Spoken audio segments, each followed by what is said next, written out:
The relationship with my family became even more tenuous after I moved out and they saw the house I had bought.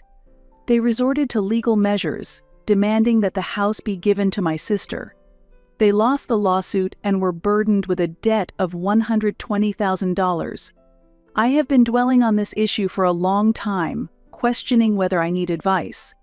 I may just want to express my feelings, but I have always felt unloved within my family.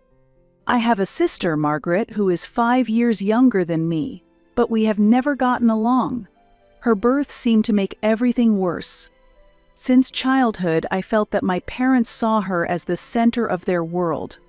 She was the golden child, and I was treated as just another person around. I might be overreacting, but looking back, it becomes clear that everything was off. Take last Christmas, for example. Margaret received a brand new PS5 fully set up, something I had wanted. All I had was a pair of plain white socks I bought at Walmart. It's not about the socks themselves, but they were the only gift I had under the Christmas tree. While the family gathered and smiles were all around, Margaret was picking gifts like a little animal scavenging for toys. During this time, the whole house was abuzz for her. In my hands, there was a modestly wrapped package.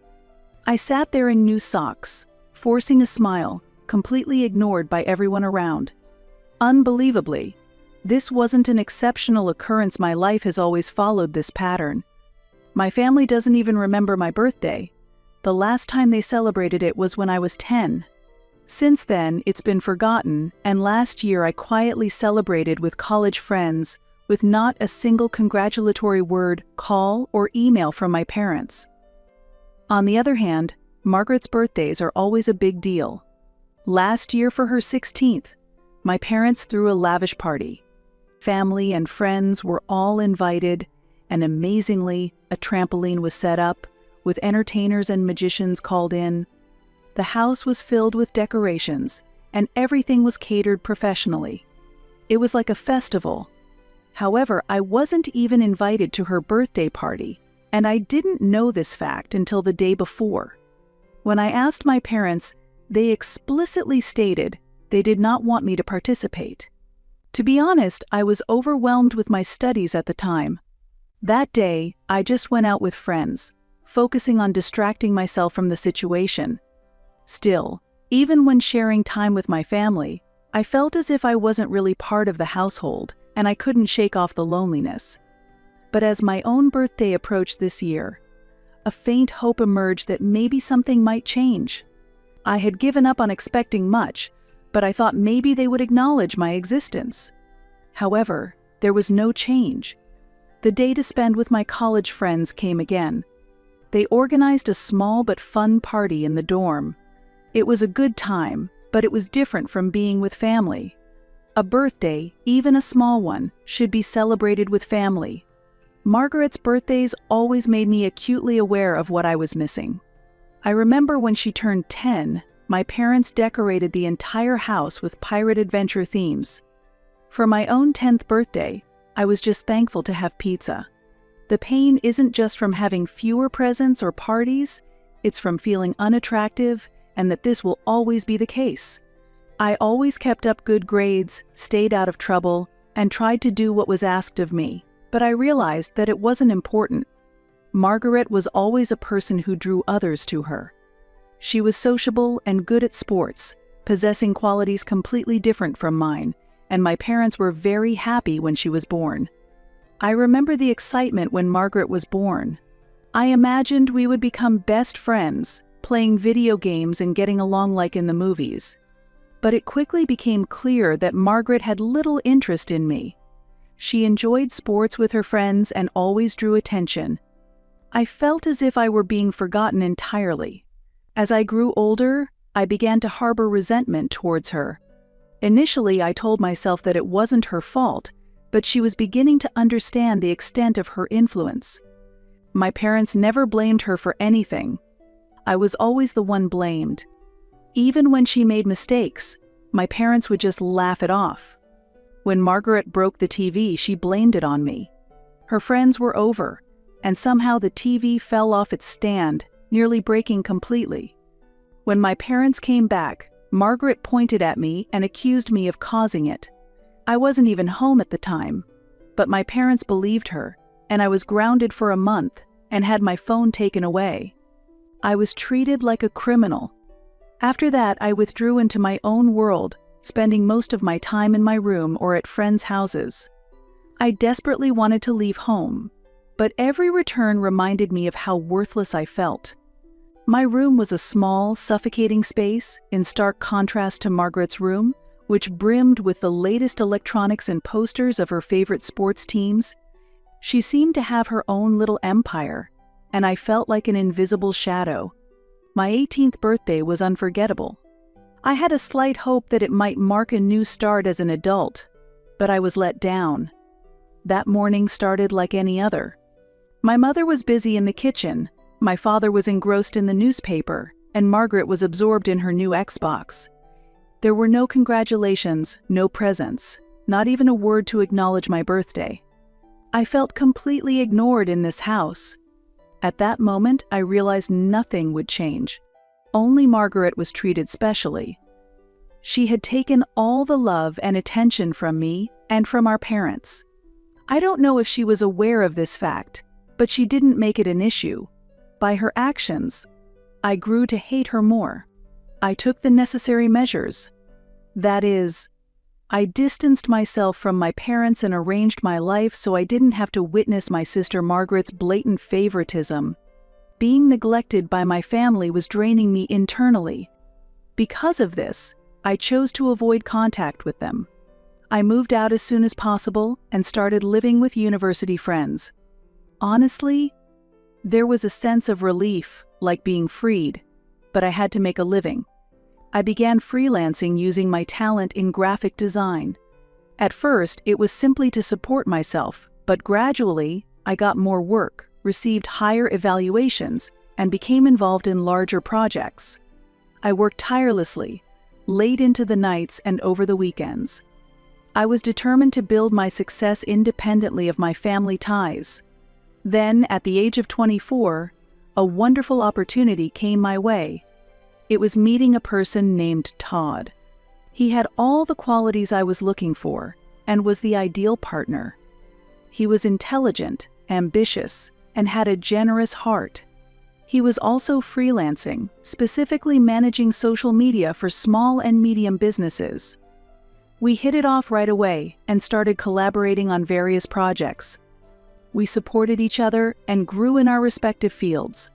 In fact, he was the first person who made me feel like I wasn't just part of the background. He truly understood me, and he loved me not for what I could do for him, but for who I was.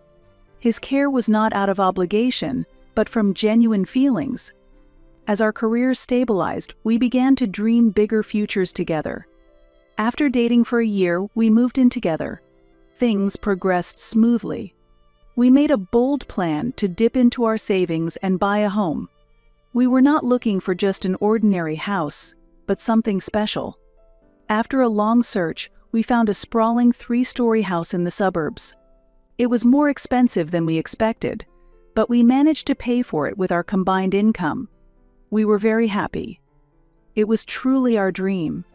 It was a result of our joint efforts. We signed the contract and became the official owners 3 days later. The real trouble began 3 days after we moved in. I got a call from my family. At first, I didn't even feel like answering. Since moving out, we had barely spoken, and I had avoided conversations because they were awkward, but the calls kept coming persistently, so I finally answered. And for some reason they said, "We've arrived in town and want to stop by your new home." I was conflicted but agreed to their visit. I should have been more discerning. I thought it best to just get the visit over with rather than avoiding them indefinitely. And a few hours later, my parents and Margaret, along with a man I had never met before, appeared at our new home's entrance. From here, things got even stranger. Margaret had many favorites. The man she brought was her fiancé, Isaac, and Margaret was pregnant. Yes, Margaret was soon to be a mother.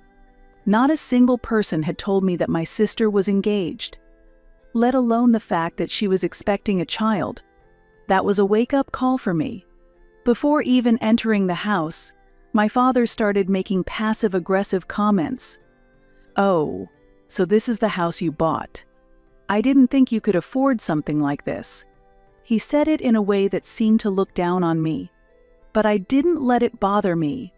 I wasn't in the mood to argue. When they entered the house, the atmosphere became even more awkward.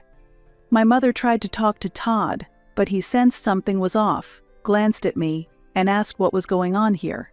At that moment, my father and Margaret were whispering, and Isaac was acting as if the house belonged to him.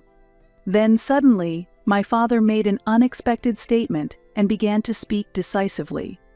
"I think it makes sense for Margaret and Isaac to move in here to build their family and make space for the baby," he stated arrogantly. I was so stunned by his words that I could only stare. "This place is too large for you and Todd."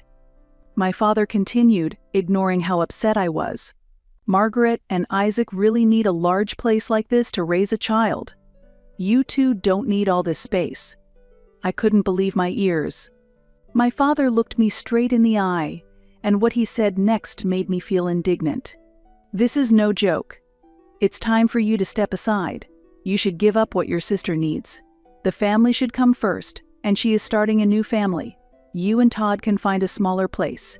This house is more suitable for them." I was devastated. Years of resentment suddenly overflowed. This home is Todd's and mine. We bought this house, and it's in our names. No one else gets to make decisions for us. Margaret then interjected with a smug look. "Wait a minute. I can't see why you need such a large place. Unlike you, we have a child. That's not the issue." I exploded with anger. "The problem is that you're claiming what's mine is your own and trying to take it away. I've lived a repressed life for too long. I can't take it anymore." At that moment, my father became very aggressive. He stood up, puffed out his chest, and berated me high-handedly. "You should be grateful," he said. "It's shameful to live in a house that's beyond your means. If you give it to Margaret, she won't have to feel that way, will she? Besides, they aren't demanding the keys, they're just asking.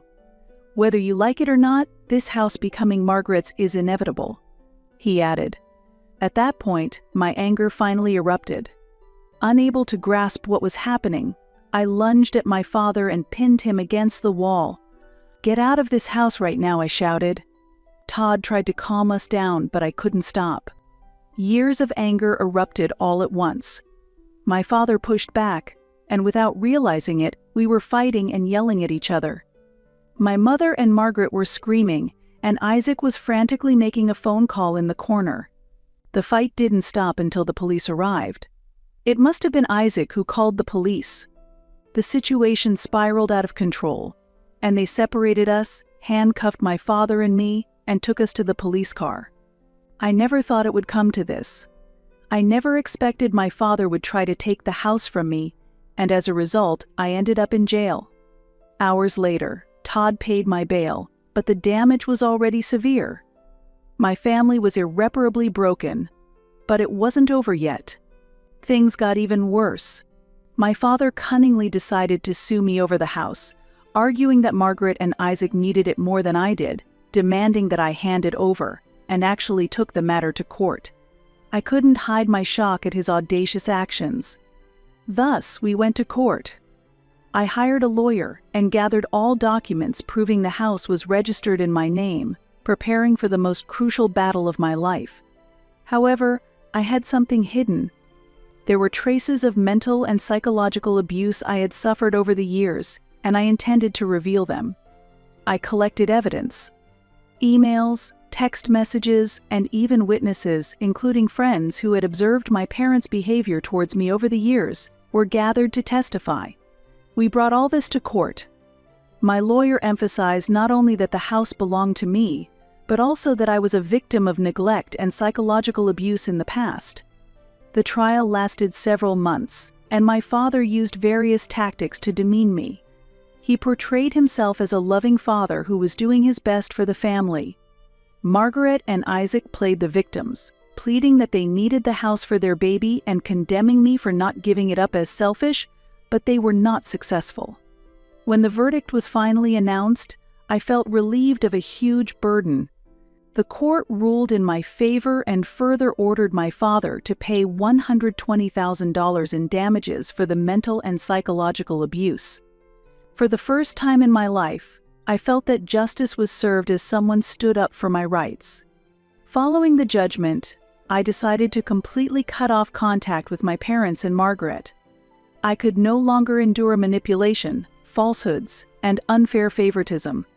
Together with Todd, we finally made the house truly ours and began building a new life, though the scars from the past had not fully healed. Even now, as I write this, it's unbelievable to think how much my parents tried to deceive me, but that was the reality. Margaret had once been the favored youngest child, but that situation has changed. It has been about 3 years since then. Before continuing this story, let me tell you about our wedding, which took place 3 years ago. It was the happiest day of my life and the best decision I've ever made. Having overcome complex family issues, Todd remained my steadfast support. After the court battle with my father, it was confirmed that Todd was the only person I could truly trust.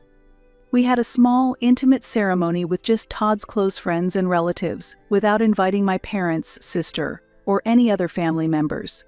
The manipulation, abuse, and subsequent litigation they had subjected me to were incomprehensible.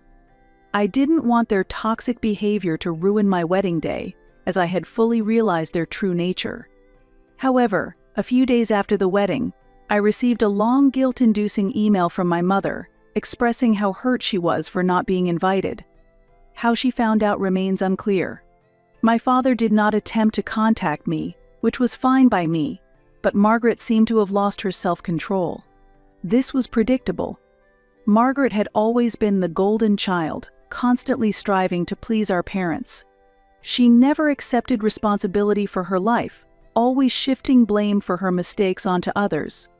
Although the court's favorable decision and the ordered payment of $120,000 to me affected my parents' finances, it did not bankrupt them, but their financial flexibility was significantly reduced.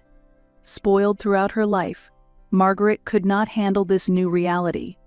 She believed she had a right to inherit the house my father owned, but she could not make that a reality. Her demands for a large sum of money were just the beginning of her disappointments. Her fiancé, Isaac, left her a few months after the trial. Reportedly, Margaret had a miscarriage due to mental stress. It all felt like my fault. The sequence of events, my father losing the lawsuit, facing financial difficulties, and Isaac leaving Margaret, seemed to be blamed on me. Then, the situation completely changed. A month into our marriage, as Todd and I were adjusting to our new life, we enjoyed the peace of being free from family toxicity. One day we decided to take a walk in our neighborhood.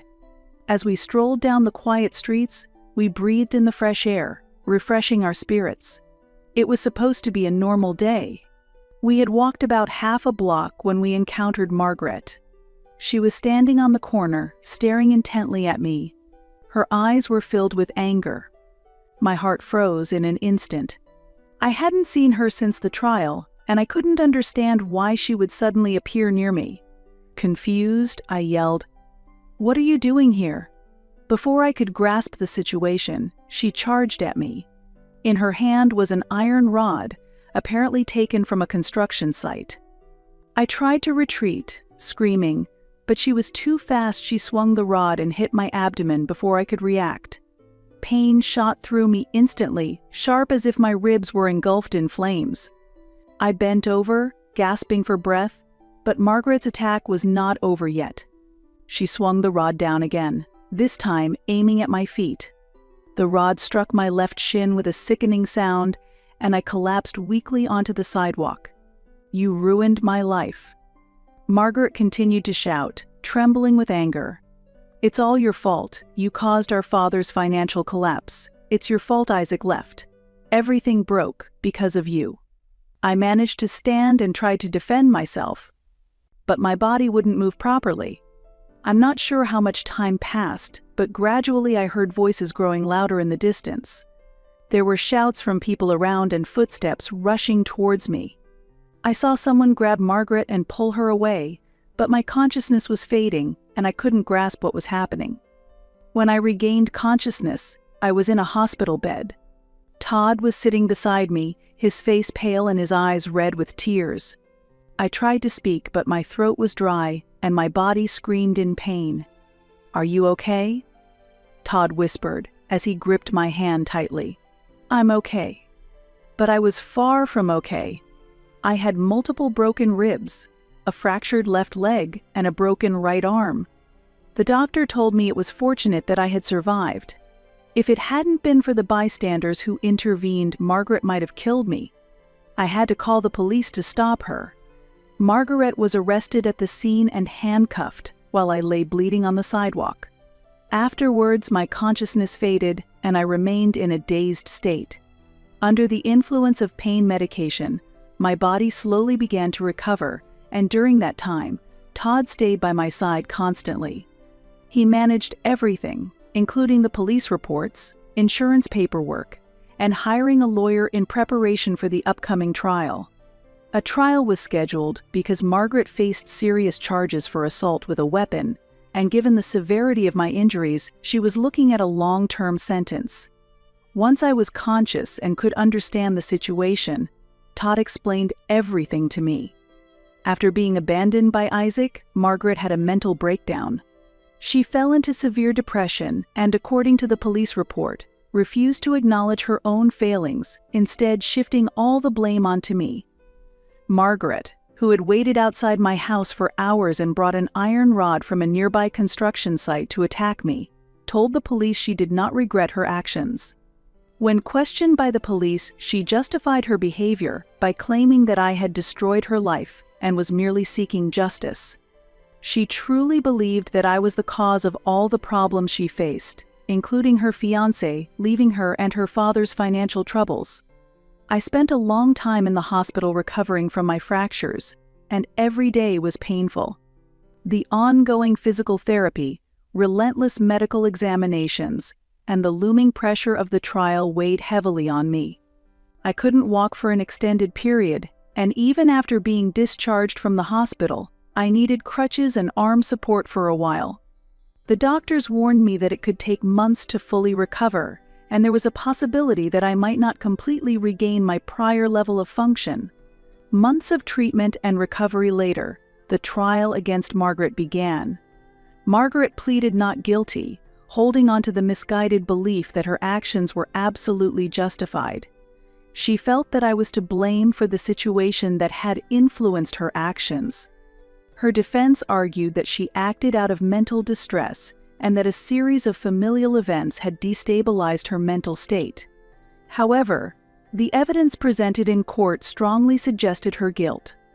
Eyewitnesses to the incident had seen Margaret's attack on me and had immediately called the police. The prosecution submitted detailed medical reports of my injuries and police reports that included evidence of Margaret's premeditated attack. It was clear she had come to my home with the intent to harm me. Sitting in court and watching my sister try to justify her actions against me was more heart-wrenching than any hardship I had previously endured. Throughout the trial, she never once looked in my direction. To her, it was as if I no longer existed. But perhaps the most gut-wrenching moment was seeing my parents not only appear in court, but sit by Margaret, listening and nodding as if in agreement every time she claimed I had destroyed her life. Their nodding was like a knife twisting in my chest. Despite such betrayal, they still chose her side. They seemed to firmly believe she was the victim. Their support for her remained unchanged. The trial lasted several weeks, but the verdict was almost predetermined from the start. From the courtroom atmosphere and testimonies, the outcome was anticipated. Margaret was convicted of serious assault charges and was ultimately sentenced to 5 years in prison. She would be eligible for parole in 3 years, following the legal process, but honestly, that fact no longer mattered to me. I had accepted the reality of being without a family. Through this ordeal, it became clear that those who were supposed to be my family were not true family at all. But at least, Throughout everything, Todd has been an invaluable presence, steadfastly supporting me.